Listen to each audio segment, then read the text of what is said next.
I'm coming with y'all. I'm coming to y'all with another bit. I'm just playing. But seriously though, I've been in the processing of like trying to figure out like how I want to deliver my messages and how I want to like showcase myself. But I think that's kind of the problem, is I'm trying to pretend or perform. I'm trying to get on here and show y'all gimmick. Like I know I have this raw power, I have this story, I have this experience that can transcend this earth. I know that because it's afforded me so much within my own personal life. But for somehow I have gaslit myself. I have become manipulated myself. I have become my own abuser after years of experiencing abuse within my family dynamic, and then accepting it from work, jobs, organizations, friends, strangers, men, relationships, you name it. So I keep trying to come up here and come up with a plan to like deliver y'all these messages, this truth, this wisdom, this work, without sounding like a fucking mental patient, without sounding like I don't know what the fuck I don't know what the fuck I'm talking about half the time. But I just know I gotta get this shit up out of me. I gotta get these messages cleared. I have to express what is in me in order to purify the things that come out. And so, because a lot of the times people be thinking that they're gonna be burnt up in smoke when they express some things. No, you burnt up in smoke when you held it in and thought it would cost you your life, or cost you your job, or cost you your role, your position, because of what another motherfucker is doing or not doing. And today is a really beautiful day, y'all. I have so much gratitude. I have so much love. I have so much I have so much. And but at the same time, I have nothing at all. I'm broken. I feel used. I feel useless. I feel hopeless. I feel helpless. And I think sometimes the world struggles to two things are true at once. You could be happy. You could be grateful for the life you have. You could be grateful for the jobs you work. You could be grateful that you could pay your bills, that you could survive, take care of your children, that they're happy, that maybe you may be at a place in your journey where you have literally afforded your children, like you did it. All that I'm trying, or I did my best. No, there are parents out here who are actively seeing them making choices to be better people for themselves, reflect in their children. Their children are smart, their children are wise, their children are loving, their children are kind, their children pour back into them, their children feed and fuel them. There's an empire happening, there's a building happening, there's a connection happening, there's just so much restoration happening. Even as things are crumbling, even as things are coming down, even as things are being dismantled, so much is being built up. We often think that mother is constantly seeking to destroy and seeking to devour and seeking to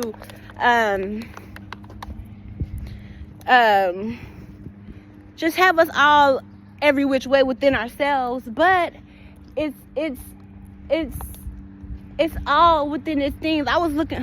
It's all a point of existing, meaning it's all within its right place. It's all a point to it. And if you are seeing a lot of destruction in your world, then I promise there's someone who is receiving a lot of positivity in their world. I think what's happening is that people don't understand that energy doesn't die, it just transfers. So when you thinking you're ridding yourself of certain aspects, congratulations, you just transferred that energy to somebody else in this collective who may not be good at managing or protecting, or who may be susceptible, or who that thing has to now jump on because you did what you did. And it's not a negative. You had to do it. You have to self-preserve. Now when you come into the awareness of that, what do?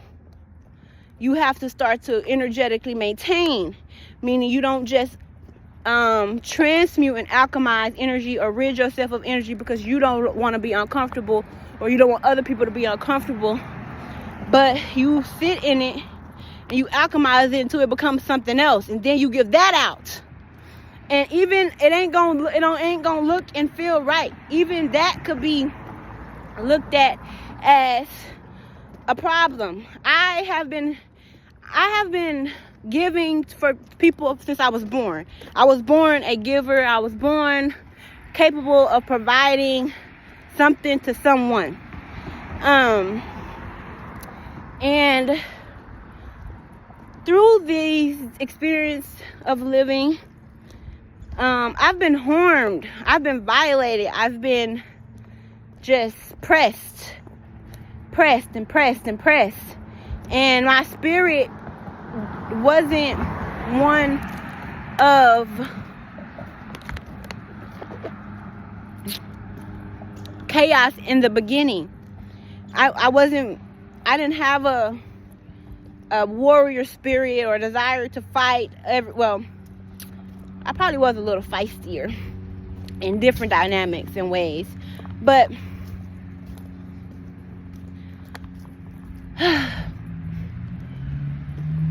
let's just say when you're raped, molested, incested, you don't have the response or the reaction that you think you would have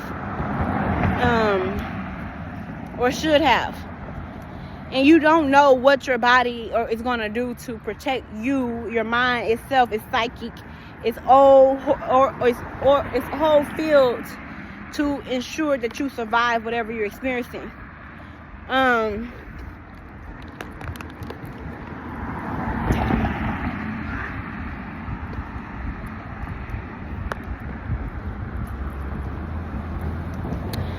I'm having a download here. There's something about sex is life or death.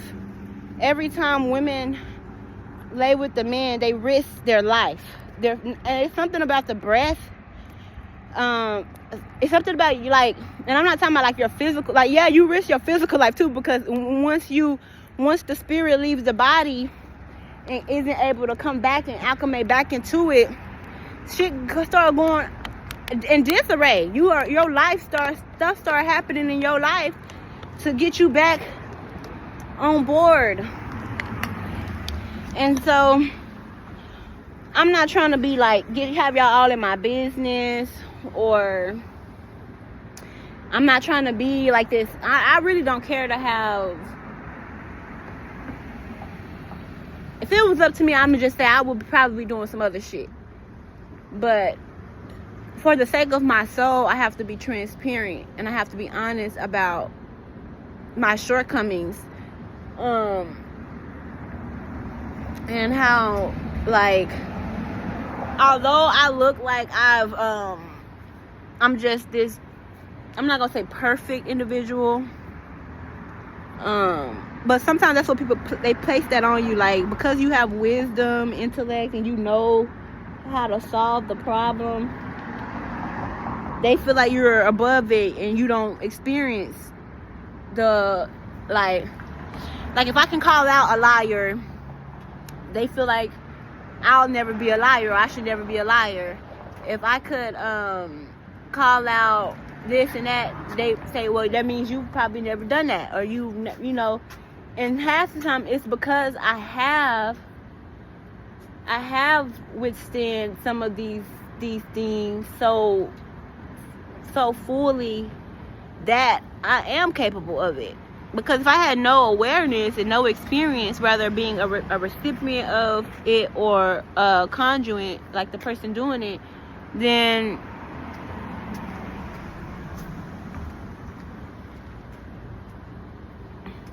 what would that say? I'm looking at my face because it's so dry. I didn't put no lotion or nothing on when I left today.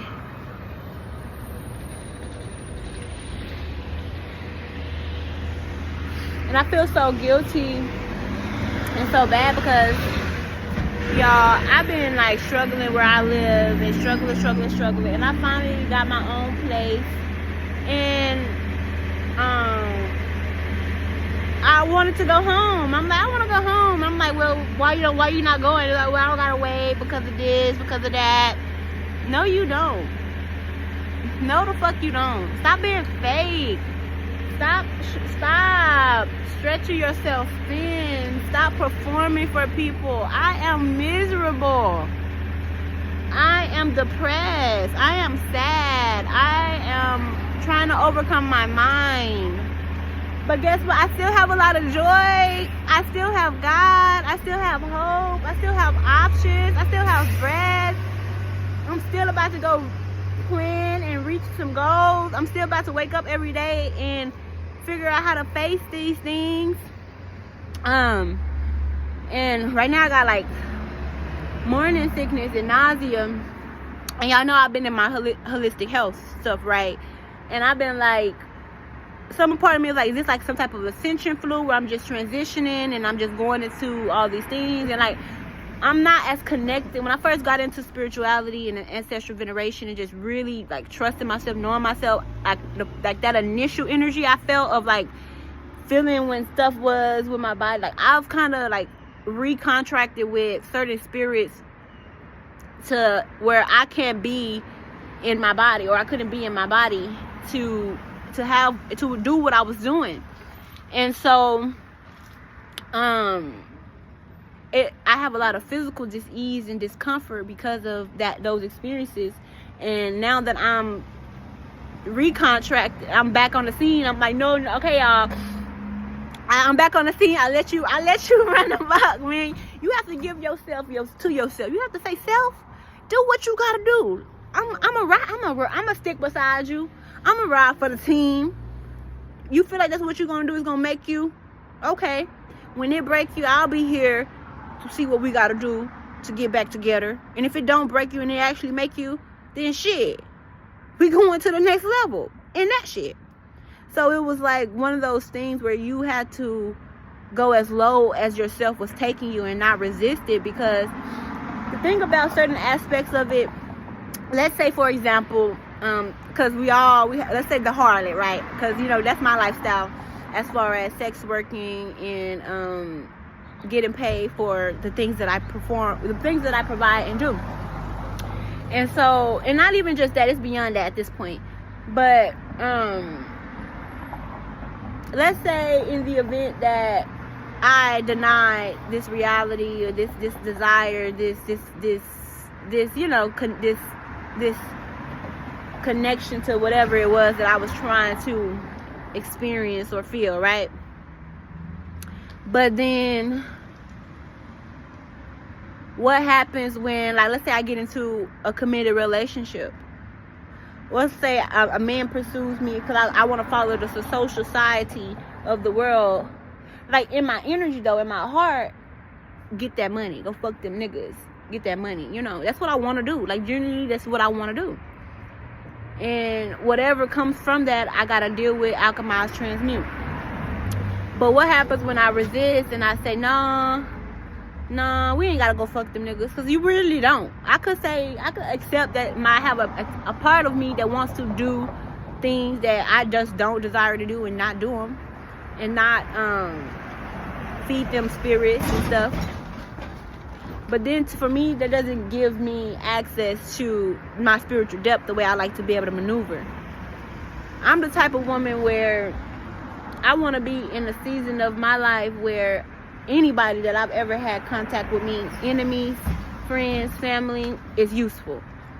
I don't give a fuck. Whatever role you play is going to be a useful one. So I don't ever want to like position myself in life where an experience took me over more than I allow it to do so. You have to have a certain level of agency and authority and accountability for the way your life is going. You can't be out here just going and with the flow and allowing shit happen. Then when it happens, I I don't have that approach about some of the things I've experienced. I despise it because I'm not that. I couldn't imagine like physically doing some of the things that I've had done to me by men or women, but I don't know in what ways that I've spiritually done those things to myself, to other people, or if I've done something physically on that caliber, because sometimes we be delusioned to our own behavior. Sometimes you could think you so self-aware and that be your problem. You think you so aware of yourself that you missing some big shit. So sometimes I have to get outside of myself and I have to look at myself. I have to be watching me and seeing the life I'm living and the moves I'm making, the steps I'm taking, the choices I'm taking. I have to see where that's going to lead me. Sometimes I know and I see it beforehand. Sometimes I got to do it and see where it gets me. But I say this to say that I have been trying to formulate, like, of course we want things to look presentable. We want things to look a certain way. That's you have the right to show up how you desire to show up as a person, as a human, whatever. But like, I don't want to trick people. I don't want to have a facade. I don't want to be out here performing and pretending like I'm not this ratchet ass hood bitch from the West. Like, I can't act like I just don't come from the places that I come from. Like, I just got everything together. Like, I'm just this most wholesome thing. And I am, that's the thing. But that's the thing. I am pure. I am innocent. I do have wholesome qualities. I do have great things that make me just a goddess in her own right. And so my hood nature and my lived experiences doesn't deny who I am in the spirit, nor does my spirit corroborate, justify, this is. And that's what I'm saying. Just because it is doesn't mean there isn't room for growth, expansion, integration, and everything there is within that. So the ability to feel love, the ability to feel not so love, the ability to feel hate, the ability to feel whatever it is real. And I think that things that convince you that the spectrum of emotions that are uncomfortable or unfavorable is wrong or demonic or evil, okay, let's deal with that then. Because it's coming from somewhere. It's coming out of us. It's coming from somewhere. It's not. No, we're in the world. So, I have a desire to share my truths, my wisdoms, my experiences, my current circumstances, and things that I'm trying to do and overcome and complete. And then I have this thing where I don't feel like I'm articulating it right. I don't feel like I'm sharing all the details the way I want to. I don't feel like I'm coming with the full passion, the fire. I feel like I'm dissociated because a lot of it is still me surviving and getting to a place of thriving. And some people don't want to show these parts. Some people won't show these parts. But I don't think I can build anything from trying to only show the glitter and the gleam. I feel like when you show people that, they remove you of your humanity. They don't see that you're a person, that you're real. And sometimes some people just really won't. They choose. You can tell the person you're depressed, you're sad.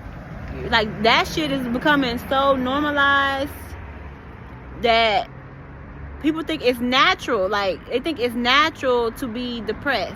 You're sad, to be what's natural is to experience the spectrum of emotions.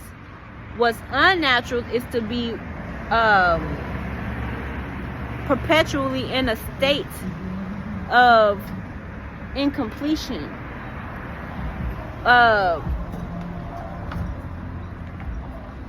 and you can see it in how they're messing with the weather. I'm getting that as a download where you can see it in everything. You are supposed to a start and a finish. a new beginning and end, like start and a finish, a beginning and an end. And often an ending isn't really an ending. It's just the start to another season, another transition, another phase. And everything that came before it prepared for the next phase. And we have to stop being resistant. Another download that I was supposed to share in this messaging was the other day, yesterday specifically, I was looking at the trees and I was like, I wonder if trees ever, like, are we the only organisms that deal with rebellion? Like, does a tree, like an apple tree, get its genetic coding to be an apple tree, and then it decides I want to be something else, you know? And that was very, I was very curious about that. All these flies around me, because people is, let me not. I'll come back with some more soon.